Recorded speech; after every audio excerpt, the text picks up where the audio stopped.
3.10 यानी कि momentum and explosive forces को आज हम डिस्कस करेंगे।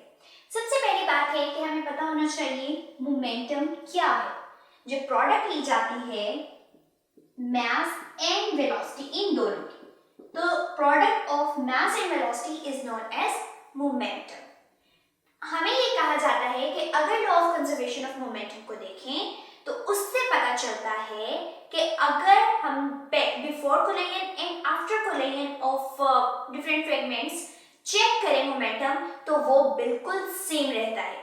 इसका मतलब है कि अगर हम कोई एक सिस्टम ले रहे हैं, बाहर से कोई एक्सटर्नल फोर्स एक्ट नहीं कर रही, तो ये हमारे पास दो बॉल्स हैं जो एक कंटेनर के अंदर बंद हैं। अब ये मूव करती हुई इससे टकरा गई, ये इससे टकरा गई। जब ये टकराई हैं तो इनकी वेलोसिटी में चेंज आएगा। वेलोसिटी में चेंज आने का मतलब है कि मोमेंटम तब्दील हो रहा है। तो हमने देखा कि before and after momentum equal रहता है, यानी टोटल मोमेंटम में कोई चेंज नहीं आता। यहां तक हमने बात की थी सिर्फ मोमेंटम की। अब अगर आज के टॉपिक को हम देखें, हमें कहा गया है मोमेंटम एंड एक्सप्लोसिव फोर्सेस, ऐसी तमाम फोर्सेस जो धमाका खेज हैं, कोई ना कोई चेंज ला सकती हैं। ऐसे फोर्सेस के अगर होते हुए हम मोमेंटम देखें तो किस तरह का रिलेशन आएगा और क्या अभी भी ये सिचुएशन बनेगी कि मोमेंटम कंजर्व रहे, यानी कि law of conservation of momentum जो है वो एप्लीकेबल हो। तो स्टार्ट करते हैं अपनी पहली स्टेटमेंट से कि अगर हम बेशक एक्सप्लोसिव फोर्सेस हैं, बहुत ज्यादा चीजों को तोड़ फोड़ रही हैं और दूर दूर तक हमारी जो चीज है वो बिखर रही है उन फोर्सेस की वजह से, फिर भी मोमेंटम सेम रहेगा।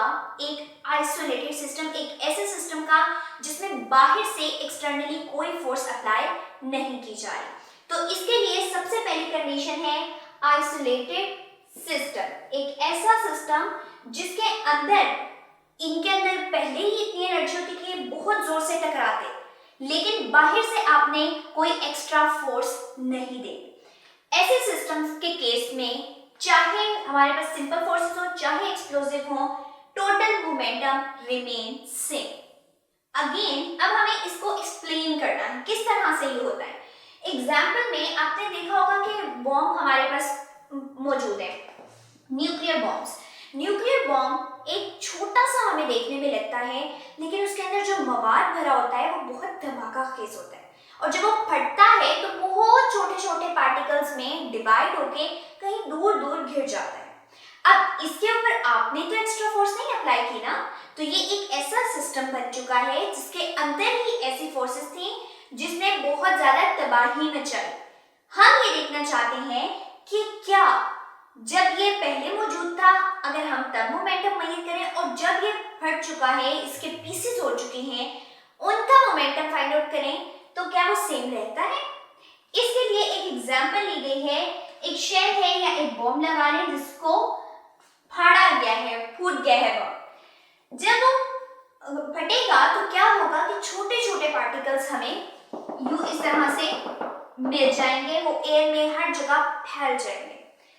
अब उन फैले हुओं का भी एक एक पार्टिकल का अगर आप मोमेंटम फाइंड आउट कर लो, इसका मोमेंटम फाइंड आउट करो, और जब अभी नहीं ब्लास्ट हुआ था तब मोमेंटम फाइंड आउट करो, तो हर एक एक पार्टिकल का मोमेंटम जब आप मिला के ऐड करोगे आपके पास सेम वैल्यू आएगी जितना बिफोर एक्सप्लोइन इसके पास मोमेंटम था। इससे क्या मतलब है कि अगर हम लोग पजल्स की बात करें, पजल गेम तो हम आमतौर पे खेलते रहते हैं, क्या होता है कि ये पूरी एक शेप बनी है, लेकिन उस शेप को छोटे छोटे हिस्सों में डिवाइड कर दिया जाता है, तकसीम करके, और फिर आपसे कहा जाता है कि इसको रीअरेंज करो और एक शक्ल जो पहले से बनने की उसको दोबारा से बना के दिखाओ। अब होगा क्या कि पहले भी आपको इसी तरह की शक्ल पूरी नजर आ रही थी, कोई एप्पल बना हुआ है, चले जी इस पजल में हम एप्पल को सॉल्व कर रहे हैं। एप्पल की शेप बनी हुई थी, हमने हर चीज सेपरेट की, सेपरेट करने के बाद दोबारा ज्वाइन करके एप्पल की ही शेप बनेगी। इसी तरह से अगर हम लोग एक ऐसा सिस्टम ले रहे हैं जिसमें बाहर से कोई चेंज अप्लाई नहीं हो रहा, कोई हम शक्ल तब्दील नहीं करे, कोई एक्स्ट्रा फोर्सेस नहीं डाल रहे, उस टाइम पे बिफोर एंड आफ्टर कोलिजन या बिफोर एंड आफ्टर एक्सप्लोजन हमारे पास मोमेंटम सेम रहेगा। तो हमने इसको फाइंड आउट किस तरह करना है, हर एक पार्टिकल, हर एक फ्रेगमेंट का मोमेंटम लेना है।